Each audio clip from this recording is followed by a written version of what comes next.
Vamos a dar comienzo a la clase de hoy. Primero, haciéndoles recordar que la lectura que les dejé para hoy ya estaba puesta desde el lunes pasado, ¿no? Terminando nomás la clase, dejé la lectura y el libro también. Es el libro de un representante o un personaje bastante reconocido en el ambiente profético, ¿no? Apostólico Pionero. profético. Así que les dejé para que lean el capítulo 1 y el capítulo 2 de este libro, ¿no? Que escribe John Eckhart, que es un representante, un exponente del ministerio profético, ¿no? La Iglesia Apostólica se llama el libro. Entonces, la idea era que ustedes lean los dos primeros capítulos, ¿no? El capítulo 1, la dimensión apostólica, y capítulo 2, primera parte, el sello apostólico, ¿no? Entonces, vamos a ver qué tal le fue en la lectura. Este es un reporte oral, ¿no? Porque la calificación se basa en sus reportes orales, sus trabajos escritos, su asistencia y también su examen final, ¿no? O trabajo final, dependiendo de cómo sea. Entonces, quiero ver sus apreciaciones de la lectura, ¿eh? Espero que lo hayan leído, ¿no? No era mucho, eran 2 capítulos nomás. La idea era que podamos complementar un poco más lo que estuvimos viendo en la clase pasada, ¿no? A ver, voluntariamente, ¿quién leyó? Pastor, yo, pastor, A pastor. ver, Yo comente, también. por favor. A ver, ¿quién empieza? Daniel, Yo, ¿no? yo, Daniel, yo, comenta, a ver, pastor, Daniel. buenas noches con todos. Bueno, lo que he podido leer sobre estos dos capítulos que hablan sobre eh, la unción apostólica, ¿no? Y que describe diciendo que la unción apostólica Jesús la repartió en cinco, ¿no? Cinco partes, que es los cinco ministerios: evangelismo, maestro, pastores, y que toda iglesia debe tener la unción apostólica, ¿no? Y bueno, apóstol, él dice ahí que significa ser enviado, ¿no? Y menciona algunos versículos donde él dice que Jesús también nos envió a nosotros, y es por eso que también tenemos la unción apostólica. Recalca también que es muy necesario que la iglesia manifieste o tenga esta unción apostólica, que no es porque tú conozcas a un apóstol, ¿no? Sino porque tengas la conciencia de que esa unción lo dio el Señor para su iglesia.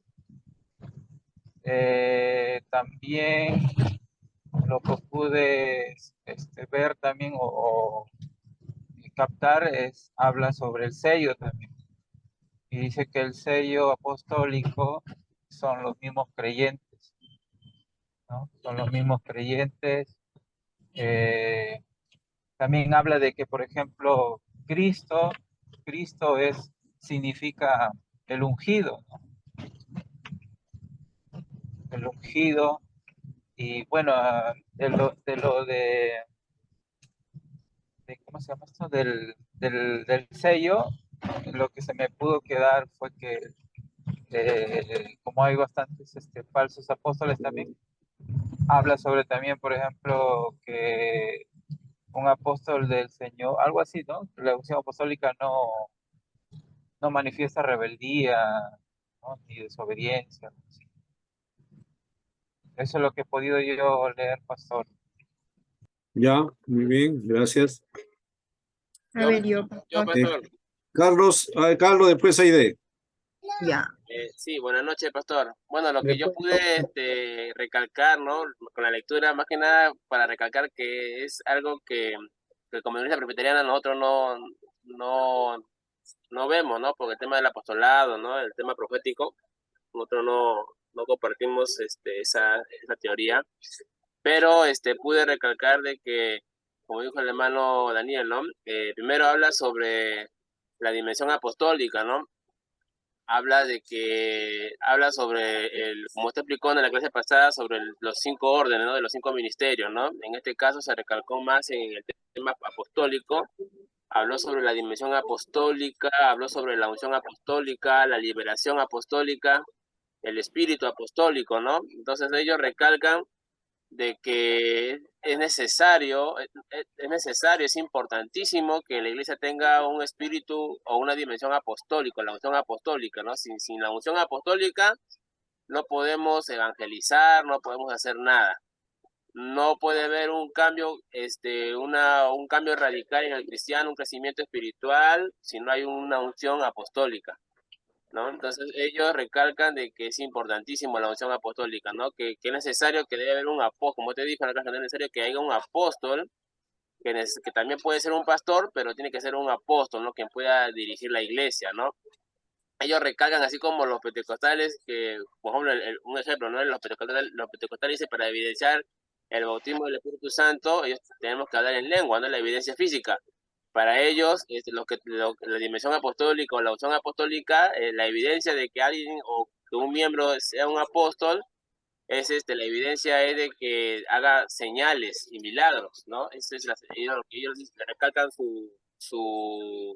la evidencia física de un apóstol, ¿no? Y bueno, como se recalcó, pues habla de que cualquier evidencia, para una evidencia física del apostolado, tiene que ver pues, con los milagros, dones, ¿no? Y que una iglesia sin esta dimensión apostólica, pues no crece y no perdura. Eso es lo que pude entender. Ya, muy bien, gracias. Hermana Aide. Ya. Bien, pastor. No, como dijeron mis hermanos, dice que este movimiento apostólico se basa, dice que en un plan de Dios para el tiempo final, ¿no? Y su propósito dice que es para los últimos días, los últimos tiempos. Y dice que en este último tiempo la iglesia, dice, recibirá del Espíritu un ministerio apostólico.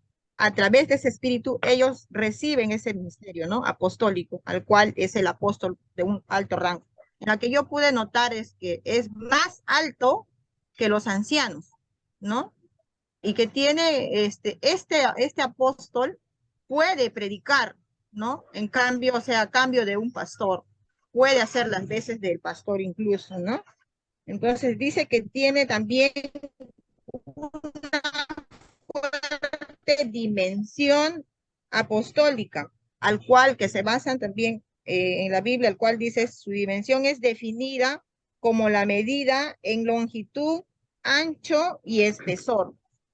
Ahora, sus características. Las características de ellos está basado, dice, en el libro de los Hechos. Y ellos se encuentran en la unción dominante a través del libro de los Hechos, en todas sus páginas. Y estas marcas distintas se llaman el sello apostólico. Y luego también dice que tienen que tener, aparte de ello, aparte de esa dimensión, dice la iglesia llega también a ser apostólica, dice, rompiendo todo lo que antes no fue posible, adquirida y adquiere una capacidad para hacer lo que antes no podía.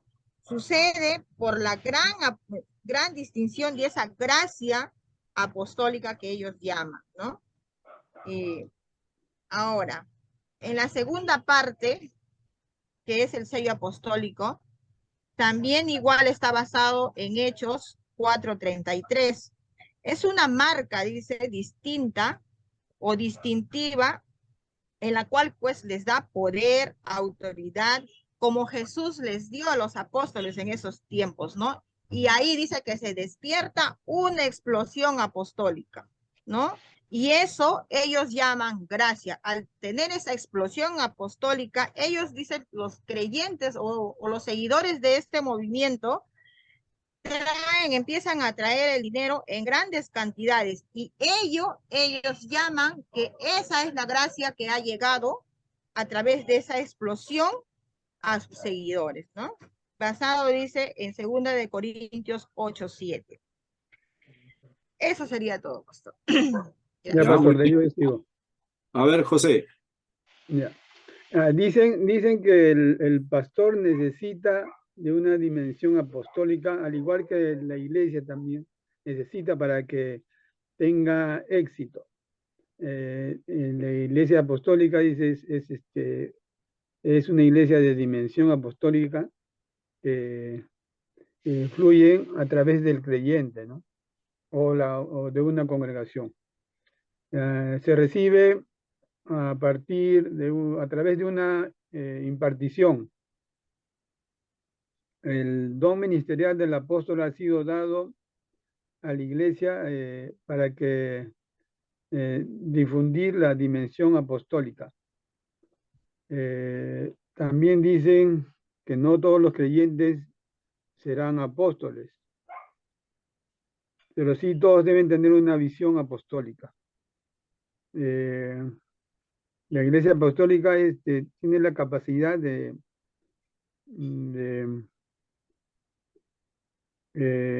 que antes, una iglesia apostólica dice, tiene una capacidad que antes no podía hacerlo sin esa dimensión apostólica. Esa impartición que se hace es transmitida después, dicen, de persona a persona. No todos los pastores son apóstoles y no es necesario que un apóstol pueda ser pastor para que pueda pastorear. Ya, eso es lo que he entendido yo, pastor. Muy bien. ¿Hay más? Pastor, A ver, por favor. sí, un pequeño resumen, ¿no? Bueno, lo primero que al analizar este libro que usted envió, tenemos que ver qué es apóstol, ¿no? ¿Qué es lo que significa? Es un enviado. Saqué también un resumen, como mis demás compañeros. ¿No? Es, por lo tanto, la medida de la unción de la congregación, a fin de conocer sus características del ministerio apostólico. Tenemos que ser capaces, ¿no?, de poder identificar las dimensiones apostólicas. ¿Cuáles son las marcas del debido ministerio apostólico? Por ejemplo, si analizamos el libro de los Hechos de los Apóstoles, encontramos muchas de las características de este tema que estamos tratando, ¿no? La unción apostólica es debidamente el sello apostólico. Cuando una iglesia llega a ser apostólica, esto sucede por la gracia apostólica, ¿no? Y que es recibida y demandada a través del ministerio apostólico. La gracia nos da una capacidad para realizar lo que hemos sido llamados y enviados a hacer, ¿no? Por ejemplo, estaba sacando algunos ejemplos. Algunas iglesias locales son fuertes en evangelismo, pero son débiles, ¿no?, en lo profético, ¿no? Atrás son los profetas, pero es débil. Por ejemplo, algunas iglesias también son buenas en la profecía, pero son débiles en el evangelismo, ¿no? Algunas iglesias también son fuertes, ¿no?, en la enseñanza, podríamos decir, ¿no?, pero son débiles, ¿no?, en lo profético. También justo estaba analizando, pastor, aquí tengo una parte sobre la ley de la impartición, ¿no? La unción es transferible. Esto no puede ser transferible de una persona a otra, ¿no? Cuando Dios unge a una persona, hay una medida de gracia dentro de la vida del individuo. Tales personas son depositados, ¿no?, la unción. La unción trae milagros, trae sanidad y trae liberación, ¿no?, podemos decir. Por causa de la unción, ¿no?, de los yugos, ¿no?, destruye los yugos, son destruidas las cargas, ¿no?, también. Y el Señor usa hombres y mujeres también, no solo a hombres, también hombres y mujeres, para derramar su unción aquí en la tierra. También estaba sacando algunos ejemplos, ¿no? Durante el ministerio de Jesucristo en la tierra, la unción fluyó a través de él para bendecir, ¿no?, a mucha gente, a muchas multitudes, pastor. a través de la ley de la impartición, él transfirió una medida de su unción a los discípulos y los envió delante de él, ¿no? Para que sean apóstoles, ¿no? Lo tenemos en Juan 9, 1 y 2, ¿no? Y también, pastor, ¿cómo se llama? Estaba haciendo un pequeño resumen del tema de accediendo a la gracia apostólica también, ¿no? Cada iglesia debe desarrollarse una estrategia para acceder a una gracia apostólica, ¿no? Y tener un pastor, ¿no? En la iglesia siempre local. Es importante. ¿No? También se relaciona con el apóstol, porque la unción apostólica fluye en la iglesia, derramando una unción profética, ¿no? También estaba viendo las conexiones de Cornelio, pastor, ¿no? Que está en Hechos 10, que habla de la oración, ¿no? Si no existe oración, no, también no se va, no, no va a ser, ¿no? Lo correcto. Sí tiene que haber una conexión, así como habló Cornelio, ¿no? Ese es algo que menos saqué un pequeño resumen, pastor, de lo que, del libro que usted dejó. Ya, muy bien. Bueno, espero que los demás también hayan leído. Claro. Voy a ir preguntando algunas cosas. Pastor, yo también Sí, puedo hablar un a poquito ver, nomás. Wilson, dime. Dime. Ya, en cuanto a la dimensión apostólica, bueno, lo que he podido sacar un pequeño nomás extracto, como si solamente que es una dimensión definida como la medida y longitud, ancho y espesor, ¿no? Y sin esta dimensión apostólica está ausente en la iglesia, le estará faltando como un ingrediente que es necesario para que pueda tener éxito, ¿no? Ese ministerio apostólico. Ahora, en cuanto al sello apostólico, se dice que es la señal visible, ¿no? Para que o marca y símbolo que sirve como evidencia de un verdadero apostólico, ¿no? Mm, Y es un emblema, símbolo o letra grabado usado para atestiguar o evidenciar la autenticidad de algo, ¿no? Prácticamente que sea visiblemente un ministerio apostólico. ujú. Ya, muy bien. Excelente. Bien, bueno, vamos comentando, voy a ir preguntando a los que no han participado algunas cosas, ¿ya? Pastor, buenas noches. ¿Podría Sí, hablar? Leila, por favor, Leila. Adelante, Leila. Sí, ya. Bueno, lo que pude rescatar de la lectura es que este libro empieza hablando de que el Señor sopla en su iglesia un espíritu apostólico para que de esta manera se lleve a cabo el cumplimiento de la gran comisión. Y en la primera parte habla sobre la dimensión apostólica y como han comentado los compañeros, habla acerca de que una iglesia, si no contiene el espíritu apostólico, no está completa, ya que menciona que faltaría algo muy importante. Señala que no significa que todos van a ser apóstoles, sino que van a poder tener una visión apostólica. Y también divide en 5 partes: en lo profético, en lo evangelístico, en la enseñanza, en lo pastoral. Y en la segunda parte lo que he podido rescatar es que habla sobre el sello apostólico, donde indica que esta es la señal visible del ministerio apostólico. Y dice también que este se identifica en un verdadero apóstol que resalta una evidencia de que este ministerio es que ellos empiezan a entender que han sido enviados y tienen un propósito el cual deben cumplir. Dicen que no solo han entendido de hacer la voluntad, sino que también pueden conocer cuál es la voluntad de ellos para ser enviados. Ujú. Eso es lo que he podido rescatar de la lectura. Ya, gracias, Leila. Muy bien. Ustedes ya, bueno, estamos ya en un nivel de poder analizar y ver los errores que contiene esta propuesta, ¿no? Es una propuesta, ah,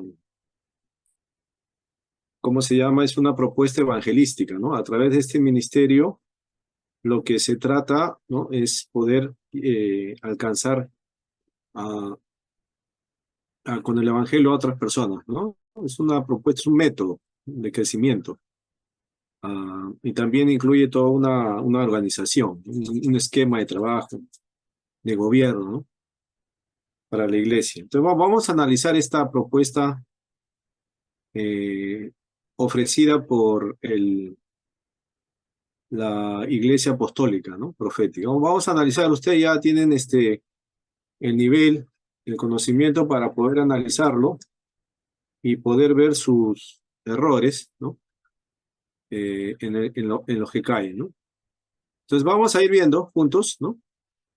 ¿Cuáles son los errores? ¿Ya? Vamos a hacer una pequeña hermenéutica de esta lectura, ¿no? Que hemos tenido. Es una lectura o un libro escrito de una fuente principal, ¿no? Del ministerio, ¿no? No es fuente secundaria, sino fuente principal, ¿no? Es el mismo exponente más sobresaliente del ministerio apostólico profético, ¿no? Entonces vamos a ver lo que él menciona en las primeras partes, ¿no? Fíjese, voy a ir proyectando, ya la lectura voy a ir proyectando, y ustedes se van a dar cuenta y me van a decir, yo las he marcado algunas cosas, ¿no? Y ustedes me van a ir diciendo, a ver, en qué se consiste ese error, ¿no? A ver, vamos a ver. Voy a compartir la pantalla.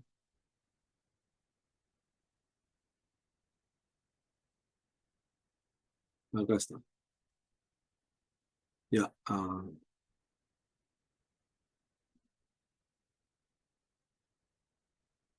¿Se ve la pantalla? Recién ahorita. Ya. Está bien. No, Ya. mi señal parece que está, no sé si es el internet o es la señal, no sé qué cosa es. Ya, Ya se aprecia, pastor. ya. Vamos a ver, ¿ya? Esta es la primera parte de la lectura, ¿no? Acá se está dando la presentación del tema, ¿no? Y el autor empieza con una afirmación, ¿no? Así inicia su libro. Una iglesia apostólica es una iglesia que tiene una fuerte dimensión apostólica, ¿no? Entonces, refiriéndose al alcance, ¿no? Cuando habla de dimensión, está hablando del alcance que tiene, ¿no? Entonces la dimensión apostólica tiene un gran alcance, ¿no? Un alcance que abarca todo, ¿no? Y que va relacionado con la unción, ¿no? Que fluye a través de este ministerio a una congregación. O sea, la idea es que entrando en esta dimensión apostólica, la iglesia va a estar completa, ¿no? Va a llenar el alto, el largo, el ancho, el espesor de toda la congregación, ¿no? Ahora, acá he subrayado algo en amarillo, ¿no? Creo que ustedes ven, le he puesto un resaltador ahí, ¿no? Dice, a fin de conocer las características del ministerio apostólico, necesitamos ser capaces de identificar la dimensión apostólica, ¿no? Entonces, si tú quieres conocer, ¿no?, cómo funciona el ministerio apostólico, esa es la idea, ¿no? Si tú quieres conocer cómo funciona el ministerio apostólico,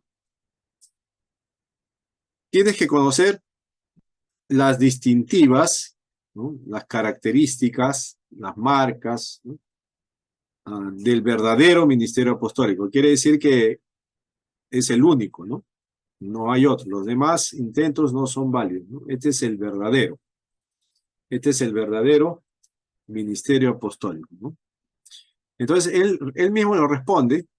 Dice, en el libro de los Hechos de los Apóstoles encontramos muchas de estas características, ¿no? A ver, entonces acá viene el primer análisis de lo que el autor está mencionando, ¿sí? Le he marcado de amarillo. ¿Qué libro está citando para argumentar sus postulados? El libro de los Hechos. Hechos, pastor, Hechos. El libro de los Hechos, perfecto, ¿no? Ahora, dentro de la hermenéutica, que ustedes ya han repasado varias veces en diferentes maneras, en varios cursos, ¿no?, la hermenéutica enseña, ¿no?, que para argumentar algo, sostener doctrina o postular una enseñanza, ¿no? No podemos partir del libro de los Hechos. No podemos argumentar o partir o iniciar una afirmación doctrinal, una verdad, ¿no?, doctrinal, partiendo de los libros de los Hechos, ¿no? Es un error, es una equivocación hacer eso, ¿no? Les pregunto, ¿por qué? Porque el libro de los Hechos es narrativo, Eran los hechos de los narra apóstoles. los acontecimientos, no narra mandatos, no hay Apóstoles y demás. doctrina, no hay doctrina, ¿no? Ajá, muy bien, José Luis. Claro, el libro de los Hechos es narrativo, su género literario es narrativo, ¿no? Y la doctrina o la enseñanza apostólica que se ve en el libro de los Hechos está en desarrollo, está en proceso, ¿no? El entendimiento de las cosas que están ocurriendo aún no están completas. Solo por citar un ejemplo, ¿no? El caso, por ejemplo, de la salvación a los gentiles, ¿no? La salvación a los gentiles ni al comienzo del libro de los Hechos ni por la mente de Pedro pasaba, pues, ¿no? Que la salvación era para los gentiles también, ¿no? Es por eso que en los primeros capítulos la evangelización solo se limitaba a Jerusalén, ¿no? A los judíos, ¿no? Y más aún en el capítulo 11 de Hechos, Pedro tiene una visión con Cornelio, ¿no? Relacionado a la visita a Cornelio, donde él se está dando cuenta, ¿no? Dios le está revelando sobre el alcance de la obra de Cristo a los gentiles, ¿no? Y ya más adelante, en el capítulo 13, ya la obra se extiende con las misiones de Pablo, ¿no? Entonces, el entendimiento de la enseñanza o de la revelación, de la salvación, de la doctrina, no está totalmente desarrollada, ¿no? Está en formación, ¿no? Por eso es que el libro de los Hechos no es adecuado tomarlo para iniciar un postulado, una enseñanza, una doctrina, ¿no? No es, porque esa no es la finalidad de los Hechos. Los Hechos simplemente es narrar los acontecimientos que ocurren, y en esos acontecimientos se está viendo cómo la iglesia va tomando forma y la doctrina también, ¿no? A diferencia de las cartas paulinas, petrinas y juaninas y las cartas generales, ¿no? Donde ya se ve que la doctrina está condensada, ¿no? Ya está cuajada, el entendimiento está claro, ¿no? En los escritos de Pablo, de Pedro, ya hay una madurez en el conocimiento, ¿no? Entonces, acá, por ejemplo, el autor de este libro quiere partir mencionando algunos eventos de hechos, ¿no? Para establecer el ministerio apostólico, ¿no? Primer error, desde mi punto de vista, acá hay un error hermenéutico, ¿no? Cuidado, ¿no? Porque el libro de los Hechos no es una buena forma de iniciar, ¿no? Ahora, fíjese en la segunda línea que he marcado, ¿no? Dice así, ¿no? Me pasé. Si la dimensión apostólica está ausente en la iglesia, o sea, si no hay este ministerio, ¿no?, llenando la iglesia, ¿no?, entonces le estará faltando un ingrediente necesario para tener éxito.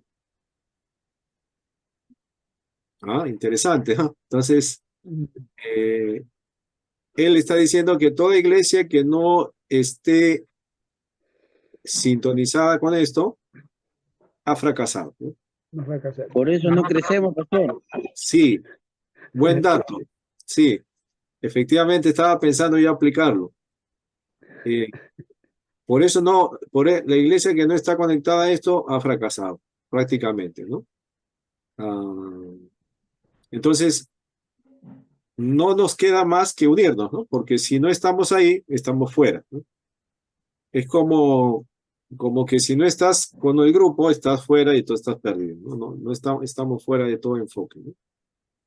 Por lo menos el enfoque de la gran comisión, ¿no? No vamos a lograr la gran comisión si es que no estamos dentro de este ministerio. Ahora, dice, esta dimensión está disponible y puede recibirse a través de una impartición, ¿no? Entonces, hay buena noticia para aquellos que están fuera de esto y que están fracasando, ¿no? Pueden unirse a través de una impartición, ¿no? Pueden afiliarse, pueden hacerse miembros a través de una impartición, ¿no? El don ministerial del apóstol le ha sido dado a la iglesia para que le infunda una dimensión apostólica a los creyentes, ¿no? Cuando aceptamos el ministerio del apóstol, recibimos una dimensión apostólica, ¿no? No significa que todos los creyentes sean apóstoles, pero sí que todos tendrán una visión apostólica. Entonces, definitivamente para entrar en el club necesitas recibir el apostolado, ¿no? Y con ello toda la dimensión que acompaña, ¿no? Si no, no pienses tener éxito, ¿no? Entonces, fíjese cómo va condicionando, ¿no? De alguna manera manipulando y creando un cierto tipo de desconcierto, ¿no? Es una iglesia que no está creciendo, como dice nuestro hermano, no sé quién mencionó, por eso no crecemos. Entonces, una iglesia que no está creciendo, no está avanzando, ¿no? Sus planes no resultan. Y lee esto y dice, sí, pues, ¿no? Por eso no estoy creciendo, ¿no? Necesito el ministerio apostólico en mi iglesia, ¿no? Entonces, ellos están viendo, ¿no? Tipo las comunidades del Espíritu Santo, ¿no? Pare de sufrir, ¿no? Jesucristo es el Señor. Esas comunidades usan la misma dialéctica, ¿no? El mismo lenguaje para seducir a las personas para que se afilien a sus grupos, ¿no? O sea, tocan sus desaciertos, sus errores, sus fracasos, y por ahí enganchan a algunos, ¿no? Y se hacen miembros de esas comunidades, ¿no? Entonces, esta es la misma tónica, ¿no? Ese es el mismo lenguaje que se usa acá, ¿no? Por eso, iglesia, tú no creces, ¿no? Porque no hay un apóstol ni su dimensión apostólica que te acompañe, ¿no? Necesitas afiliarte con nosotros, ¿no? Para tener éxito, ¿no? Para de sufrir, ¿no? Entra con nosotros, ¿no? Entonces, ahí está, ¿no? Fíjese en la forma cómo están argumentando con palabras, ¿no? Para hacerlo atractivo su propuesta. Ahora, mire, Pastor, desde el punto de vista que tenemos, cuando dicen que ese ministerio es impartido, entonces tenemos que buscar dentro de la iglesia un apóstol, porque no hay en mi iglesia todavía. claro, cuando dice que alguien te tiene que impartir, significa que tú no lo tienes. Necesitas que alguien venga a dártelo, ¿no? Tú Claro. no lo tienes, entonces alguien tiene que dártelo. Ese es el sentido, ¿no? Y ese alguien que te lo tiene que dar viene del grupo del ministerio apostólico, ¿no? Necesariamente tienes que unirte a ellos, ¿no? Ahora, fíjese esta afirmación, qué sorprendente, qué atrevida, ¿no? Fíjese esta afirmación que menciona ahí, está en amarillo, ¿no?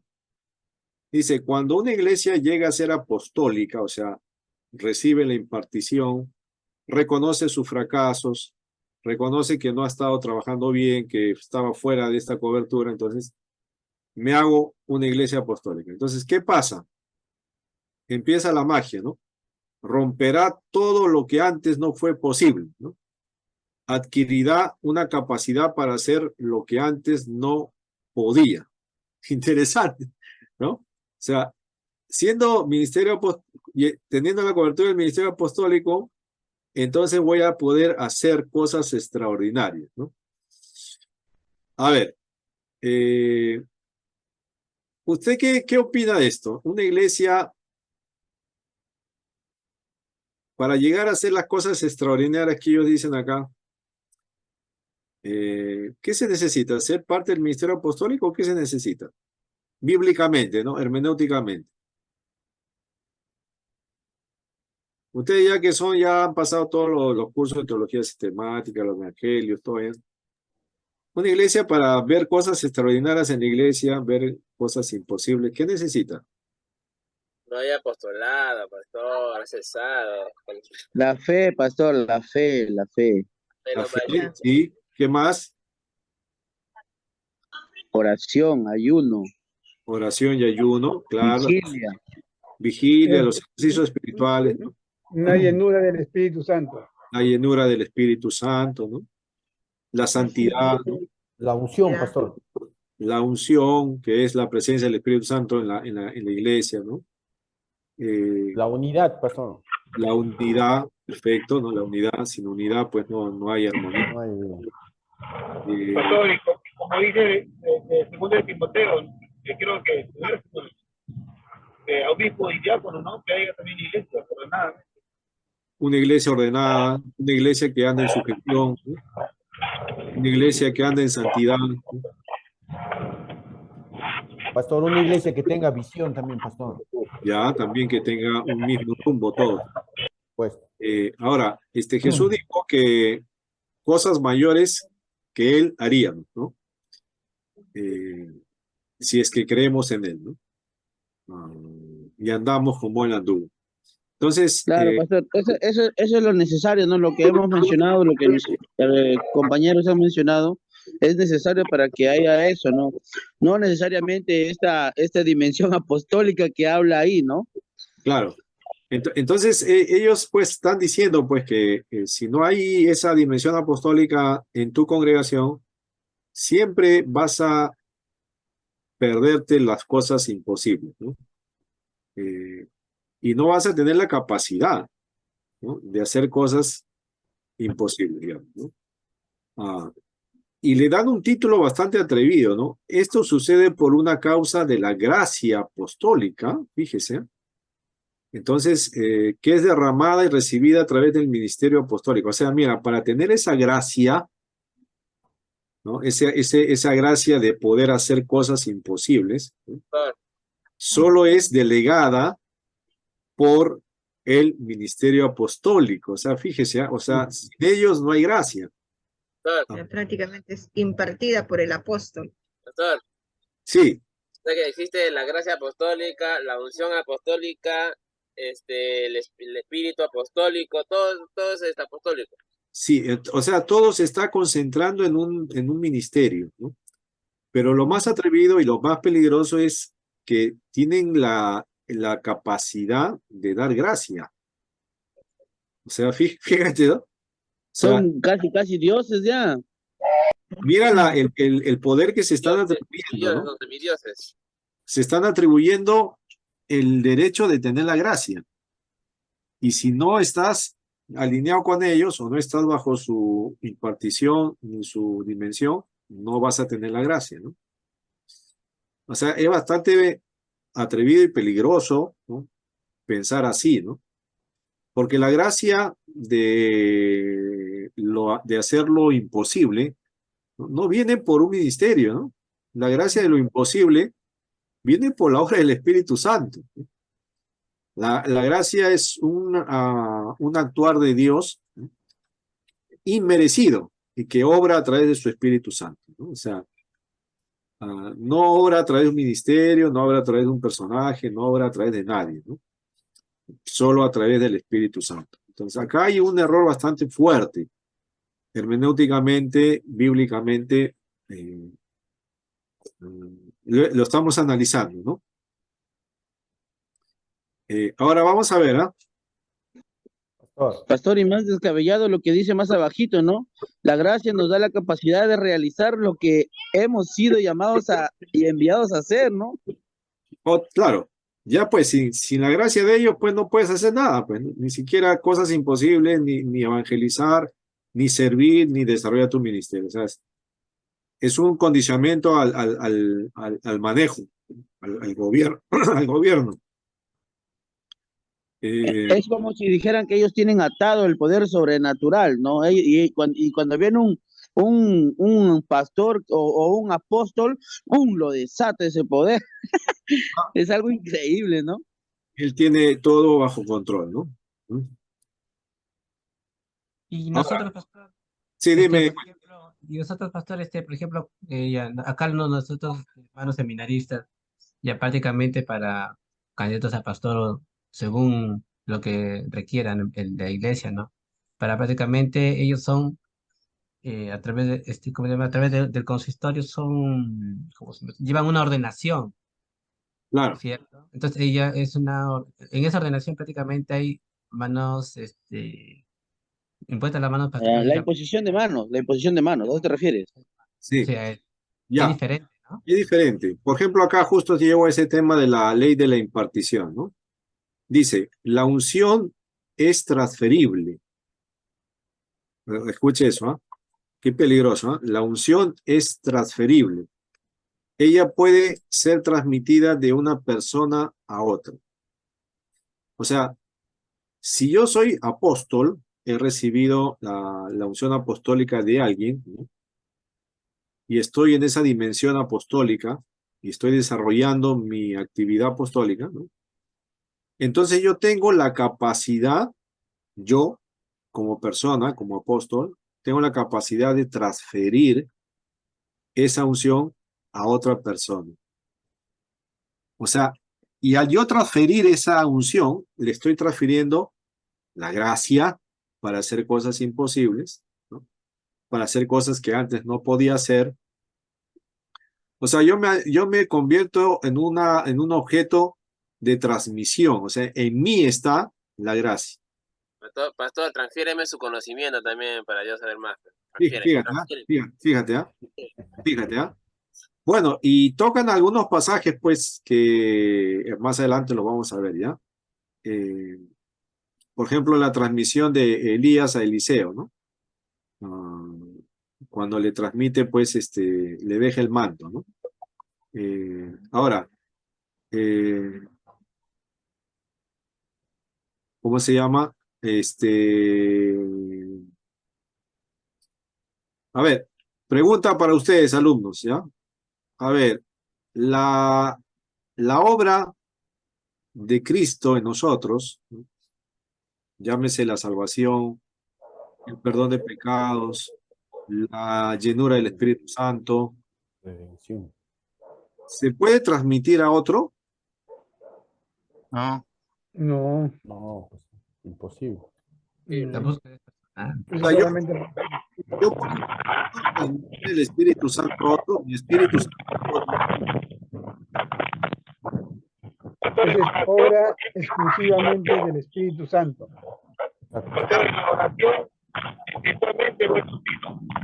César, no se le entiende nada. César, apaga tu Hermano César, mano, Carlos, siléncialo. escriba mejor, hermano César, escriba. Hablando lenguas. Creo que está profetizando. Está con- Escribe con las dos manos, César. Ahora, mira, la transferencia se hace de persona a persona. O sea, si tú quieres recibir esa unción apostólica, tener esos poderes, vamos a llamar poderes, ¿no?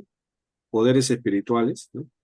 Entonces necesita que un apóstol te ponga las manos y te transmita energía espiritual, ¿no? Y en ese momento tú recibes, te recargas de esa energía y estás lleno de esa unción, ¿no? Y con esa unción recién puedes empezar a obrar, ¿no? Acá es un error tremendo, ¿no? Tremendo, ¿no? Acá, por Claro. ejemplo, se están equivocando seriamente, ¿no? Ajá. Es intransferible. Claro, ningún don es transferible, pues. Yo no puedo transferir mis dones a otros, ¿no? Dios te da ese don. Imposible. Es el que Ningún reconoce, pastor, ningún don y ningún ministerio. ningún ministerio tampoco, pues, Dios ¿no? te da. Por ejemplo, y ustedes han sido tocados con el ministerio, han recibido el ministerio de evangelista, por ejemplo, ¿no? Y eres un poderoso evangelista, ganador de almas para Cristo, ¿no? Y alguien te ve y dice, hermano, mira, yo quiero tener ese don que tú tienes, por favor, imponme las manos, ¿no? Dame de tu don. Tú por más que le pongas las manos, los pies, ores, lo que quieras, no le vas a pasar nada, pues, ¿no? Por más que le El soples. manto. Está como Simón. El aceite. Así le des tu camiseta, ¿no? De la U, le vas Ahí a pasar. está. Ahí está. Ni uses el martillo de Thor. Peor. Entonces no le vas a pasar nada porque eso no es tuyo. Ese don Dios te lo dio, ¿no? Y Dios es el que da y reparte como Él quiere, ¿no? Según su espíritu. Amén. Amén, pastor, amén. Ya, entonces acá hay un peligro, ¿no? En esta postura de impartir, ¿no? Ahora, mire, mire este de acá. Bueno, ahora no me da risa porque ya entiendo mejor, ¿no? Pero fíjese, hay muchas personas que se dejan seducir por esto, ¿no? Dice, en otras palabras, resumiendo lo que anterior hizo sobre la impartición, ¿no? Dice, ahí está marcado de amarillo, ¿no? En otras palabras, cuando el Señor ascendió, Él dividió su manto en 5 partes, ¿no? O sea, el manto del Señor, ¿no? Hablando de la figura de que Él derramó dones a los hombres, ¿no? Y esos dones que Él derramó, dice, su manto lo partió en 5, ¿no? En 5 partes. El manto apostólico, un pedazo fue para los apóstoles, otro para los profetas, otro para los evangelistas y otro para los pastores y maestros, ¿no? Cada manto, dice, lleva una cierta medida de gracia. ¿Qué es? O sea, están dividiendo la gracia, fíjate, cheguetos son tremendos, ¿no? Jesús tuvo el espíritu, unción, sin medida, ¿no? Jesús tenía todo, era la unción completa, ¿no? Pero los dones ministeriales se dan de acuerdo a la medida del don de Cristo. Los apóstoles reciben una medida apostólica, el profeta otra, el evangelista otra, el pastor y el maestro otra, ¿no? Una medida quiere decir un límite o un grado, ¿no? Ninguna persona lleva toda la unción. Cada persona lleva una medida diferente, ¿no? Jesús dividió su medida de unción sin límites y la repartió entre los hombres, ¿no? O sea, la gracia que tenemos de parte de Cristo es una gracia repartida, ¿no? O sea, no es la misma. Son diferentes gracias, ¿no? Este es el método de Dios de traer su unción a la tierra, ¿no? El apóstol ha recibido una unción para infundirla porque él recibió una medida de Cristo. Bueno, ya lo van relacionando pues con de dónde inicia todo, ¿no? Inicia en Cristo, dicen, ¿no? Para hacerlo un poco más espiritual, más confiable, ¿no? Tipo el Papa, ¿no? Para que sea más creíble su autoridad. ¿Dónde inicia su autoridad el Papa? Dice en Pedro, ¿no? En Pedro fue el primer Papa, así que el que está ahora, él tiene la sucesión de Pedro, ¿no? Para que tenga más peso, pues, ¿no? O sea, siempre el que quiere dar peso a lo que está haciendo, siempre lo va a llevar hasta el inicio, ¿no? Hasta Cristo, ¿no? ¿Por qué hay Papa? Porque Cristo le dejó a Pedro como Papa, ¿no? Entonces hay que respetar, pues, al papado, ¿no? Acá los apóstoles dicen, nosotros tenemos la autoridad porque Cristo nos delegó, ¿no? Siempre se van hasta el comienzo, hasta Cristo, ¿no? Para que tengan más aceptación, ¿no? Más temor, ¿no? Presencia. Esa es la forma como trabajan todos los que quieren traer nuevas enseñanzas, ¿no? Siempre quieren relacionarlos con que inicia en Cristo, ¿no?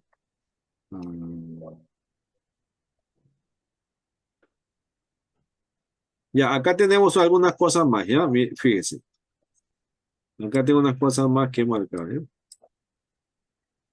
Acá, alguien comentó las conexiones de Cornelio, ¿no? Fíjense lo que dice, mira cómo manipula, mira, ¿no?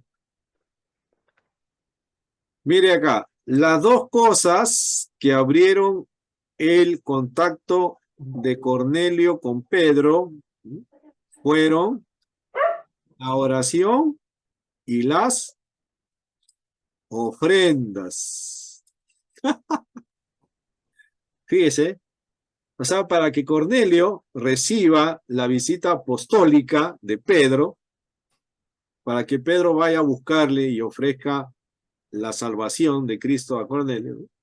Cornelio tenía que hacer algo. ¿Qué tenía que hacer Cornelio? Orar. Orar. Y dar sus ofrendas. Dar sus ofrendas. Para que venga el apóstol, ¿no? Entonces dice, Cornelio accedió a la gracia sobre la vida de Pedro a través de la oración y las ofrendas. Entonces, ¿qué te quiere decir? Que para que la unción apostólica esté presente en tu iglesia, la iglesia tiene que orar, pero tiene que también traer su ofrenda. Sin ofrenda, sin oración, no hay apóstol, ¿no? No se puede acceder a eso, ¿no? Requisito. Requisito, ¿no? O sea, si tú quieres ser parte del ministerio apostólico y que tengas un apóstol, bueno, tienes que pagar, pues, ¿no? Tienes que pagar para que el apóstol vaya, ¿no? Y tus oraciones acompañadas de tus ofrendas, ¿no? Entonces dice, por lo tanto, una buena estrategia, ¿no? Te dan la estrategia, mira, no la sabías, hermano, no la sabías esta. Para acceder a la gracia apostólica, están en la oración y la ofrenda, ¿no? ¿Ya? Cuando las iglesias... Santo Dios, doctrina del diablo. Arrepiéntete. Dice, acá dice, cuando las iglesias locales oran por estas divinas conexiones, ya para santificar el caso, ¿no? Divinas conexiones, el Señor hará que esta relación se produzca sobrenaturalmente, ¿no? O sea, el Señor Jesucristo se va a activar, se va a mover, si hay oración y ofrenda. Si no hay eso, el Señor Jesucristo no se activa. Hay que mover, hay que echar las fichas para que se prenda, ¿no? Dice, no podemos llamar apóstol a cualquier persona que a sí misma se llama apóstola. Cuidado, no se dejen engañar, dice, ¿no? Cualquiera que venga como apóstol, no es apóstol. Si no, oren por las conexiones de Cornelio. O sea, qué variado. Bueno, ahí está. Miren, esto es parte de su enseñanza, ¿no? Sobre el ministerio apostólico, ¿no? Y luego acá pues dice ya la parte número 1 del capítulo 2, ¿no? El boom. Es el sello apostólico, ¿no? O sea, ¿cómo tú puedes darte cuenta de que ese que se dice apóstol o va a ser llamado al ministerio apostólico ha recibido realmente ese ministerio, ¿no? Entonces, la primera señal que ellos consideran importante observar, el sello verdadero, ¿no? Será las personas nacidas y edificadas a través de su ministerio, ¿no? O sea, ¿cuál es un sello para el apostolado? Que la labor apostólica genera conversiones, ¿no? Un verdadero apóstol convierte personas, ¿no? Trae almas para Cristo, ¿no? Tiene hijos espirituales, ¿no? Y eso se logra solo porque tienes el don de apóstol. Si tú no estás, te llamas a sí mismo apóstol, pero no hay frutos de almas convertidas por tu apostolado, entonces eres un falso apóstol, ¿no? No eres apóstol, ¿no? Ahora, esto de ganar almas, ¿no? No es solamente una credencial de los apóstoles, pues, ¿no? ¿Quiénes están llamados a ganar almas para el Señor? Todos, pastor, todos, absolutamente todo creyente. Todo creyente, pues, ¿no? Todo creyente nacido de nuevo, que ha recibido la gracia del Espíritu Santo, está llamado a ganar. Unos tienen el don de evangelista, ¿no? Que es una gracia recibida para hacer su labor con mayor efectividad, ¿no? Pero todos de alguna manera impartimos el evangelio, ¿no? Y muchas veces que hemos impartido el evangelio, Dios ha tocado la vida de las personas y se han convertido, ¿no? Y están en la congregación, ¿no? Entonces, no necesariamente el apóstol, ¿no? Debe llevar esa marca, ¿no? Sino todos en general, ¿no? No es exclusiva del apóstol, ¿no? El ganar algo, ¿no?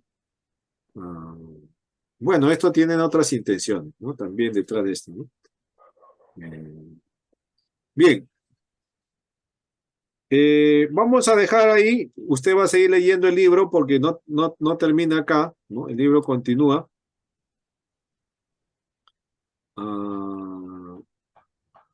Habla mucho acerca de los sellos, la gran comisión, qué significa ser enviado, ¿no? Léalo pero léalo de una manera crítica, ¿no? O sea, fíjese cuáles son sus errores, ¿no? No lo lea para que se convenza de esto, sino léalo de una manera crítica, ¿no?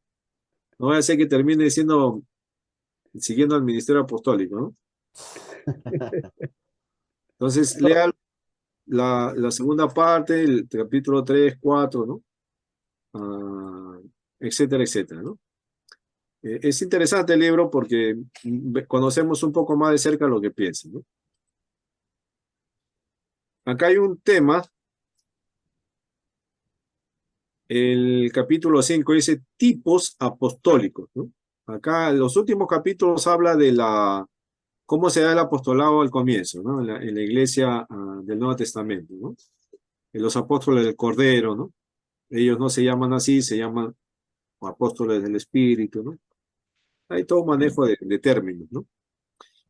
Pero en la página 43, ¿no? Habla sobre los tipos apostólicos, ¿no? Con eso ya terminamos este recorrido, ¿no? A ver, página 43, pues dice que no hay no hay pues página 43, acá debe ser la página 28. Acá está, ¿no?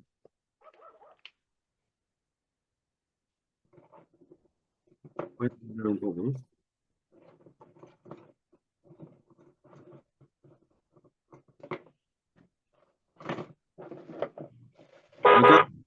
Acá cita acá en este capítulo cita algunos ejemplos bíblicos, ¿no? De lo que él considera que son Cesarín, tu audio, Cesarín. dice, tipos apostólicos, ¿no? Jesús menciona a los profetas, apóstoles y escribas como enviados. Los apóstoles también son considerados como hombres sabios. Pablo se refirió a sí mismo como perito arquitecto, ¿no? Al hablar de Dios como el que envía, Lucas habla de la sabiduría de Dios. En otras palabras, los profetas, apóstoles y escribas son enviados por la sabiduría de Dios. No tomar en cuenta estos ministerios equivale a rechazar la sabiduría de Dios, ¿no? Juego de palabras, ¿no? Juego de palabras para insinuar la necesidad de un apostolado, ¿no? El que rechaza el apostolado rechaza la sabiduría de Dios, ¿no? El que es enviado se mueve en el Espíritu de Dios, ¿no? Ellos son enviados por la sabiduría de Dios, ellos se moverán con el Espíritu de la sabiduría. La unción de los apóstoles contiene dentro de sí la sabiduría de Dios, ¿no? O sea, no solamente tienen la unción para hacer cosas imposibles, señales y milagros y prodigios, sino ahora también tienen algo más. Tienen la sabiduría de Dios, ¿no? Por la impartición apostólica, ¿no? Un pueblo apostólico caminará y manifestará el espíritu de sabiduría, la cual es necesaria para edificar adecuadamente a la iglesia, ¿no? Fíjense cómo va hilando el tema, ¿no? O sea, para que la iglesia sea edificada en la sabiduría de Dios, necesitas necesariamente la presencia del ministerio apostólico, ¿no? ¿Por qué? Porque la unción apostólica contiene la sabiduría de Dios, ¿no? Así que si no hay apostolado en tu iglesia, no hay sabiduría de Dios en la congregación. Y sin sabiduría de Dios, bueno, no vas a poder caminar correctamente, ¿no? Bueno, cita el libro de Proverbios para argumentar bien esta parte, ¿no? Sobre la sabiduría. Habla acerca de la sabiduría en Proverbios, ¿no? Etcétera. Acá hay otro tipo, ¿no? A Moisés lo pone como ejemplo también, ¿no? A David. Bueno, trata de argumentar el tema de los tipos apostólicos que hay en el Nuevo y en el Antiguo Testamento, ¿no? Por ejemplo, toca el tema de Nehemías, ¿no? Nehemías dice, Nehemías fue enviado a construir. El espíritu apostólico es un espíritu constructor. Donde quiera que se encuentre la dimensión apostólica, usted encontraría construcción o reconstrucción, a pesar de la oposición, ¿no? Nehemías fue capaz de reconstruir los muros de Jerusalén porque él fue enviado para ello. Tuvo autoridad del rey para hacerlo. Nehemías es un ejemplo de la combinación entre guerra espiritual y construcción. Él ordenó a los edificadores tener en una mano el arma y en la otra las herramientas de trabajo para construir.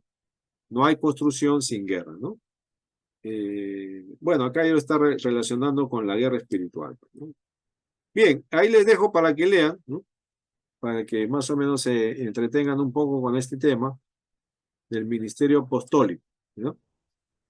Termine la lectura porque voy a preguntar, ¿ya? La próxima clase voy a preguntar sobre los capítulos que continúan. Es breve, la lectura es muy breve, es pequeña, no es larga, ¿no? Y es interesante, ¿no? Bueno, a mí es interesante desde el punto de vista de ver su fantasía, ¿no? Y poderlas, sobre todo, aprenda a cómo rebatirlas, ¿no? O sea, lea, observe sus argumentos y usted mismo respóndales, ¿no? Cómo rebatir eso, ¿no? En qué está su error, ¿no? Para que pueda explicarlos en algún momento cuando se presente el caso, ¿no? Siempre sea una persona que pueda, digamos, exponer su pensamiento, pero con argumentos, ¿no? No solamente decir, no, eso no es así, ¿no? Pero ¿por qué no es así? No, porque no es así, ¿no? O lo peor de decir, no es así porque no es bíblico. Sí, pero ¿cómo? A ver, enséñame cómo que no es bíblico. No, en la Biblia dice que no. Pero enséñame dónde, en qué parte de la Biblia. En la Biblia, pues, en toda la Biblia, ¿no? No, así nunca se contesta, ¿no? Hay que exponer, argumentar, ¿no? Citar los pasajes, ¿no? Cuando veo que algo no está bien, ¿no? Ese es ser un expositor bíblico, hermeneuta, ¿no? O sea, una persona que conoce bien la interpretación de la Biblia, ¿no? Y la puede exponer, ¿ya? Muy bien, vamos ahora a ver el otro tema de la teología contemporánea, ¿no? Bueno, este ministerio apostólico no ha desaparecido del todo, ¿eh? Todavía está vigente. Se ha infiltrado en algunos lugares, ¿no? No ha tenido tanto impacto, ¿no? Como se esperaba, ¿no? Digamos, al comienzo fue una situación bastante atrayente para algunos grupos, ¿no? Pero luego no progresó, ¿no? Este pensamiento apostólico profético no prosperó, digamos así, en gran escala. Sin embargo, hay iglesias, ¿no? Que aún se mantienen bajo ese estilo, ¿no? De lo profético y de lo apostólico, ¿no? En los años, al comienzo de los años 2000, ¿no? Al comienzo del siglo XXI, año 2000, el ministerio apostólico profético empezó a dar otro giro, ¿no? Ya no, la autoridad máxima era el apóstol, sino dentro de los apóstoles se empezó a discutir la autoridad entre ellos, ¿no? Como todos los apóstoles tenían el mismo nivel de unción, ¿no? Empezó a haber como una pugna entre ellos, ¿no? ¿Cuál de los apóstoles sería como los apóstoles en la mesa del Señor, ¿no? Que querían saber cuál de ellos sería el mayor, ¿no? Entonces igual pasó ahí entre los apóstoles, ¿no? Porque se dieron cuenta que había muchos apóstoles. Ahora, ¿quién toma pues el protagonismo? ¿Quién toma la autoridad entre ellos, ¿no? Y formaron un nuevo personaje, ¿no? Ya no lo llamaban apóstol, sino lo llamaron querubín protector. Entonces ya subió el rango, ya no solamente era apóstol, ¿no? Sino dentro de esos apóstoles había uno que se autonombraba querubín protector, o sea, era superior a los apóstoles, ¿no? Y era el enviado, ¿no? Para dar cobertura a los apóstoles, ¿no? Así. Si ya no había un querubín protector, entonces no había pues la unción verdadera, ¿no? Bueno, todo lo que ocurre por agarrar el poder, pues, ¿no? Como ya el apóstol, se llenaron de apóstoles, ya no sabían pues ahora cómo domino los apóstoles. Creó otra figura, pues, ¿no? Para tener control sobre ellos. Querubín protector, así lo llamaban, ¿no? Entonces ya tenías que subir de rango, ¿no? Bueno, es una forma de jerarquizar la iglesia. Eso ya está documentado, ¿no? En los libros que empezaron a circular ya en la década del siglo XXI, ¿no? Al comienzo de los años 2000, ¿no? Que empezaron a sacar esos postulados, ¿no? Bien, vamos a ver ahora. Pastor, Sí, pastor, y los textos que él relaciona, este autor. en los textos ahí está en el libro también, ¿no? Ahí cita algunos pasajes bíblicos.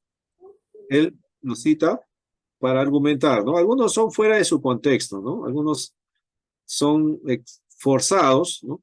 A decir lo que en realidad no dicen, ¿no? Hay muchas alegorías que hacen, ¿no? Por ejemplo, el tema de Nehemías es una alegoría, pues, ¿no? Usted sabe que la alegoría no es tan adecuada para sostener una postura, ¿no?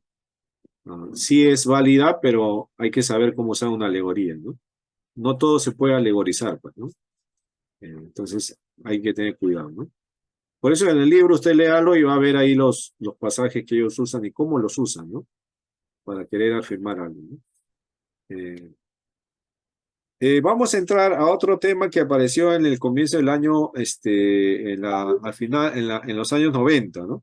En los años 90, casi a la par con este ministerio apostólico profético, ¿no? Apareció un movimiento llamado, pues, la guerra espiritual, ¿no? Que este movimiento sí causó bastante impacto en las iglesias, ¿no? Y se introdujo a través de diferentes formas en el pensamiento de la iglesia, ¿no? Y aún hoy está todavía vigente en algún lenguaje de algunos creyentes, ¿no? Alguna forma de hablar de algunos creyentes, ¿no? Por ejemplo, ¿no?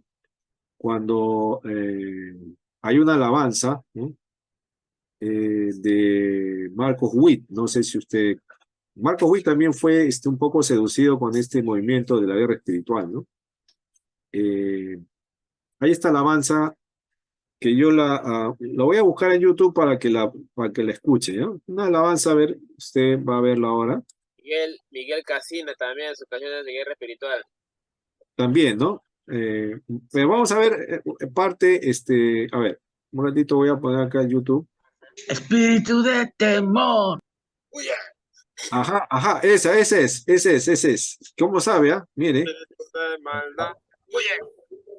Ya. Que con esa paramos sacando los espíritus atados, pastor. Ahí. A ver cómo es ese. Sí que funciona. Testimonio están dando, ¿eh? No me van a decir que no han cantado esas canciones en su iglesia, ya, eso Nunca, es pecado, ya. yo nunca. No, William, en mi iglesia no ha cantado, no cantan. Ríete, hermano Aide, José. ríete. ¿Ah? ¿Cómo es? Enséñeme. Ahorita lo pongo, ¿ya? ¿Cómo se llama, Max? Wilson. Arrepiéntete. Esa canción, ¿cómo se llama? Espíritu, ¿no? Huye. Levántate, ¿Cómo ¿no? se llama? Levántate, Señor. Ay. Levántate, levántate. Levántate. ¿Eso? Levántate. ¿Eso? Eso No. no está en el Levántate, cancionero, no está. Señor. Huyan delante de ti. Ah, ese está en el cancionero de William. Amén. Él y MacArthur cantan esa canción. No, yo y Marcos Will. Acá está, ¿ya? A ver.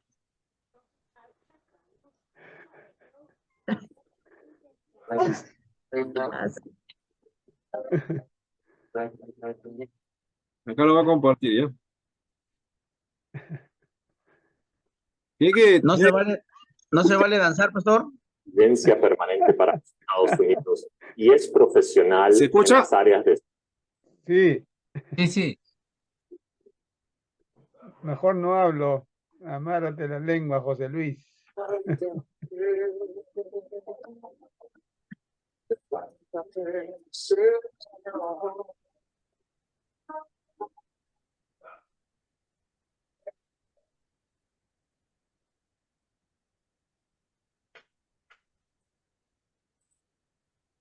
Más adelante, pastor, más adelante. Ya se la sabe, ya se la Yo me la sabe. conozco completa, pastor. Con eso yo libero cuántos espíritus. A ver.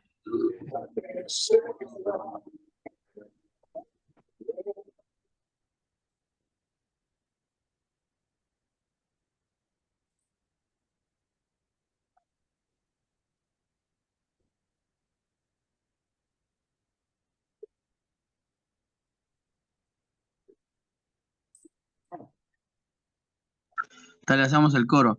Tu presencia reinará.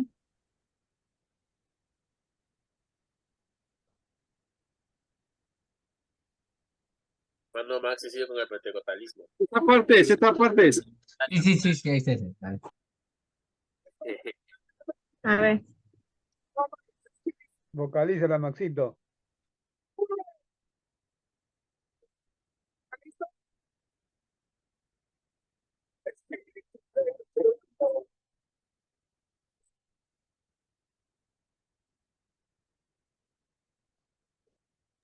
Hay un espíritu que no deja salir el sonido, pastor.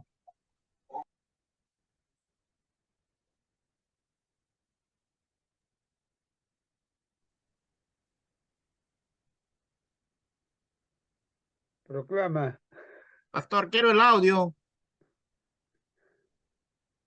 William lo va a poner este domingo, dice, para su iglesia. Me salvo.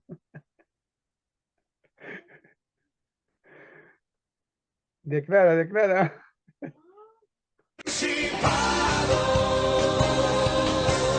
Ahí está, esa es. Vamos a nombrar unos cuantos más. ¿Está listo? Espíritu de perfección. ¡Oye! Espíritu de ambición. ¡Oye! Espíritu profanador. Espíritu de vanidad. Espíritu de murmuración. Espíritu de contención. Espíritu de hechicería. Espíritu de mortandad. Tu presencia reinará. Hasta la muerte lo reprende. Ah, ese es bravo ya. Sí, este es bien. Bien apostólico. Bueno, es parte de la alabanza, ¿no? De Marco Witt, que se hizo bastante popular, ¿no? En la década de los 90, casi por ahí, que tiene dentro de su letra un contenido que lo maneja bastante los de la guerra espiritual, ¿no? Vamos a ir analizando cómo es este tema de la guerra espiritual, pero se introdujo, como dije, en el lenguaje y en las canciones de algunas iglesias, ¿no? Y que hasta ahora, ¿no? De una manera inconsciente a veces se repite, ¿no? Entonces, hermanos, esta mañana vamos a votar a todo espíritu, ¿no? de flojera, de pesadez, espíritu de tardanza, ¿no? De apatía, vamos a... Espíritu de sueño. De sueño. Se van a los cerros a reprender, dice amigo Maxi. Para que se vayan, ¿no? Entonces, no es así, pues, ¿no? El sueño, la flojera, todo eso no son espíritus, pues, ¿no? Son actitudes humanas, ¿no? Emociones, sensaciones humanas, ¿no? Que no tienen, pues, ningún espíritu que los gobierne, porque más o menos por ahí va la guerra espiritual, ¿no? Y fíjense que la guerra espiritual es una combinación de lo que se enseña en la cultura oriental sobre el yin y el yang, ¿no? Hay una mezcla ahí, ahora analizando bien, va a ver que hay una mezcla también de pensamiento oriental. El pensamiento griego también dualista, del bien y del mal. Por ejemplo, en la acupuntura oriental, el enfoque espiritual, porque hay dos tipos de acupuntura, pero la acupuntura medicinal y hay una acupuntura tradicional espiritual, ¿no? Ellos consideran que el cuerpo, ¿no? El cuerpo humano está gobernado por espíritus. Por ejemplo, el hígado, si tú estás mal del hígado, ¿no? Es porque hay un desbalance en tu cuerpo, ¿no? Y el espíritu que gobierna tu hígado no está gobernando bien tu hígado, ¿no? O sea, ellos consideran que cada parte de nuestro cuerpo tiene un espíritu que lo gobierna, ¿no? Y que se pone mal porque no está en armonía con los demás espíritus. Por eso necesita el yin y el yang. ¿Qué cosa es el yin y yang? El equilibrio entre los dos, pues, ¿no? Tienen que estar bien equilibrados, ¿no? Entonces, cuando tu riñón funciona mal, está peleado con el hígado, ¿no? El espíritu del riñón se peleó con el espíritu del hígado. Entonces hay que amistarlos, tomando ciertas hierbas, cuestiones de agujas, todo eso, ¿no? Pero ese es el pensamiento oriental sobre la vida espiritual, ¿no? ¿Cómo entienden ellos lo espiritual, ¿no? Y del lado occidental, el pensamiento griego, ¿no? Que piensa que hay una guerra cósmica, ¿no? Entre el bien y el mal, ¿no? Lo bueno y lo malo, ¿no? Que están luchando, ¿no? Hay una lucha entre lo bueno y lo malo, ¿no? Pero el pensamiento bíblico no es así, ¿no? Bien. Y ahora lo vamos a ver, pero vamos a analizar un poco lo que estos propusieron sobre la guerra espiritual, ¿ya? Incluso hasta el lenguaje se ha quedado, ¿no? Porque cuando vamos a hacer un tiempo de ayuno, un tiempo de vigilia, de oración, siempre iniciamos, hermanos, hoy día vamos a hacer una guerra espiritual, ¿no? Ya el término de guerra espiritual se quedó, ¿no? Pero bueno, nosotros lo entendemos de otra manera, pues, ¿no? La guerra espiritual lo entendemos de otra manera, ¿no? De que hay una situación de lucha espiritual, sí la hay, pues, ¿no? Definitivamente la hay, ¿no? Pero no a la medida ni a la forma como estos expositores de la guerra espiritual lo van a hacer. Ya voy a preparar la proyección. ¿Qué hora es, ah? Ya me pasé, creo. Es hora de lonchecito. Pastor, eso es pecado, ya pasarse el tiempo es el tiempo es el tiempo. Perdón por el tiempo que les he tomado, perdón, me arrepiento de... Bueno, vamos a descansar, pues, bueno, ya es un poquito, nos hemos pasado hora y media. Entonces vamos a descansar unos 15 minutos, ¿no? De repente 8 y 50 podemos regresar, pues, ¿no? 17 minutos, 15 minutos para su lunch. Y regresamos con la presentación del tema, ¿eh?